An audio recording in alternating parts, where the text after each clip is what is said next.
Gracias, presidenta. Bueno, yo creo que quiero partir por señalar que ha llegado la hora de la verdad. Y yo creo que son muchos cientos de miles de chilenas y chilenos que están siguiendo este debate. Les interesa y les importa y les afecta. Por eso creo que genera esta enorme adhesión e interés, como decía. Y también señalar algo que parecemos olvidar, pero incluso el artículo 1 de esta Constitución, que obviamente esperamos cambiar y llegar a una verdadera Constitución democráticamente trabajada, elaborada, nos dice de que el Estado está al servicio de la persona humana y su finalidad es promover el bien común. Por lo tanto, hay que darle protección a la población y a la familia. ¿Qué es lo que ha ocurrido? ¿Por qué estamos en este momento apoyando este proyecto? Porque están sacrificando los afiliados el 10% de su fondo. Porque las respuestas que ha entregado el gobierno han sido insuficientes, tardías, decrecientes, hiperfocalizadas y lamentablemente dejando a mucha gente afuera.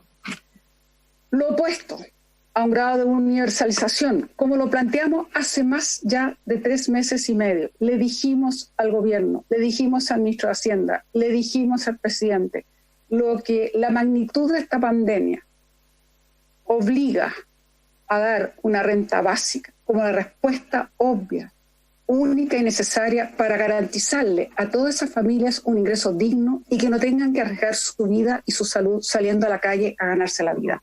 Lamentablemente no fuimos escuchados. No solo no fuimos escuchados, se persistió en esta respuesta tardía, fraccionada, por goteos. Y aquí tenemos los ejemplos. Primero un bono COVID, el IFE 1, que era más 65, 55, 45. O sea, para colmo decreciente fuera que dejó 1 millón de hogares excluidos. El IFE 2, tenemos 1,5 millones de apelaciones, lo que está demostrando la cantidad de requisitos, requerimientos que hacen incumplible y generan expectativas que evidentemente se ven frustradas. Después, el seguro del empleo, o sea, la protección al empleo a través del seguro de cesantía, más de 600.000 trabajadores que se han visto obligados a usar su seguro de cesantía. Partió con el ahorro de los trabajadores y suma y sigue. Y lo que es grave, presidenta, la verdad es que si sumamos incluso todas estas respuestas fraccionadas, parciales, a nuestro juicio insuficientes, no llegamos ni a los 3.300 millones de dólares. En circunstancias que después del diálogo que se tuvo con el gobierno y para dimensionar la profundidad de esta crisis, se dijo hasta 12.000 millones de dólares en 24 meses. Y no se están gastando ni 3.300 millones de dólares en todas estas medidas.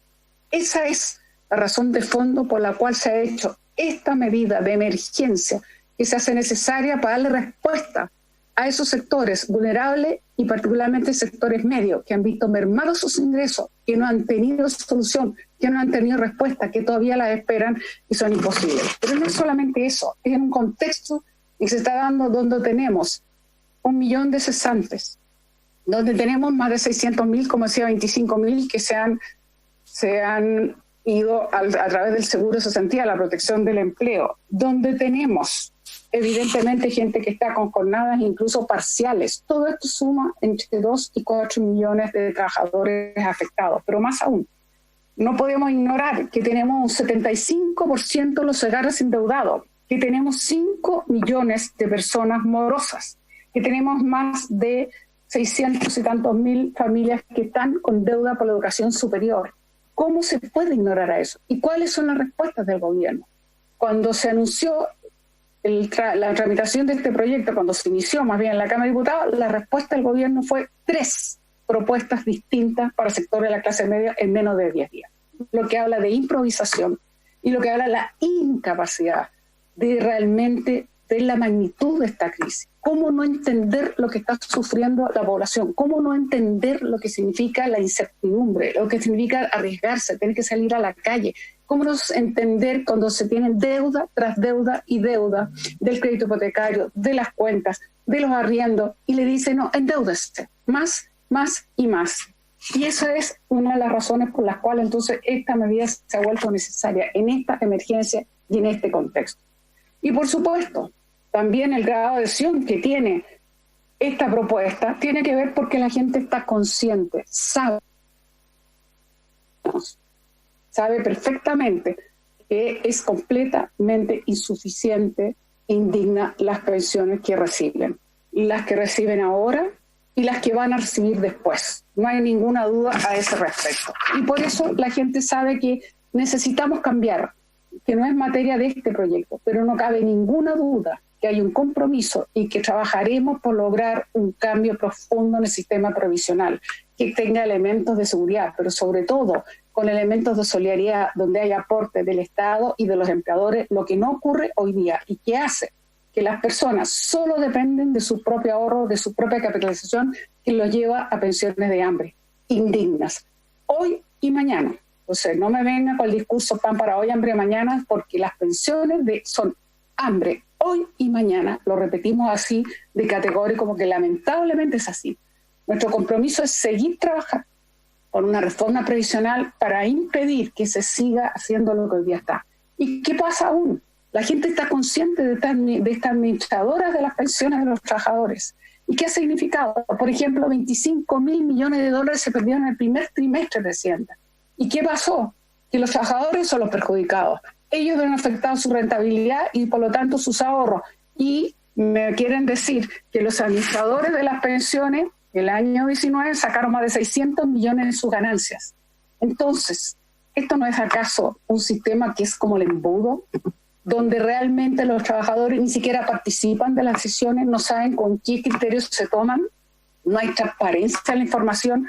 Y aparte de eso, las inversiones nacionales que se hacen, hay 30 grupos económicos que se ven altamente beneficiados. Una prueba de ello, los bancos reciben capitales que a interés de un 3% y se lo terminan prestando los ciudadanos con tasas cuando piden créditos de 25 a 30%. Eso no es una demostración de la enorme injusticia y que esto no puede seguir en estas condiciones. Por supuesto, tampoco se quiere hablar de las posibilidades de reactivación que tiene esta medida, porque prefiere no decirse que efectivamente con esto va a poder aumentar la demanda, la gente va a poder pagar sus deudas, la gente va a poder pagar sus cuentas, la gente va a poder alimentarse mejor. Y eso es importante, porque evidentemente que queremos esa reactivación, pero eso se prefiere ignorar.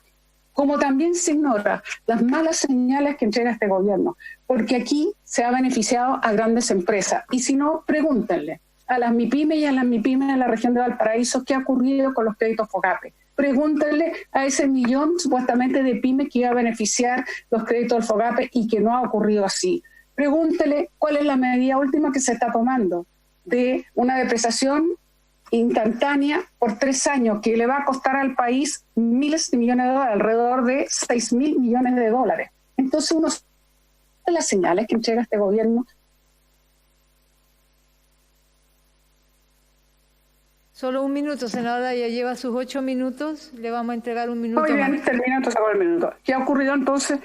Que se ha dado estas señales. Tampoco se quiere decir entonces que incluso, no solo reactivación, podría tener mayor ingreso fiscal por mayor recaudación tributaria del IVA. Se calcula que puede ser entre 2.600 a 3.400 millones de dólares.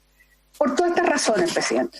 Y aquí yo quiero citar incluso a lo que dice un premio Nobel de Economía, como es el caso de Paul Romer, que dice: las respuestas económicas convencionales para una recesión, para una pandemia como esta, no van a funcionar hasta que las personas tengan la protección de sus vidas, que se hace a través de los testeos, que se hace justamente protegiéndolas de verdad. ¿Y cómo se hace? Como decíamos en un comienzo, entregando los recursos para que puedan efectivamente vivir, no solo sobrevivir, con dignidad lo que no ha ocurrido.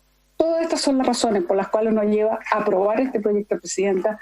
Tenemos la convicción, sí, que hay que avanzar en solidaridad, que tenemos que llegar a un sistema mixto, más justo, tripartito. Gracias, senadora.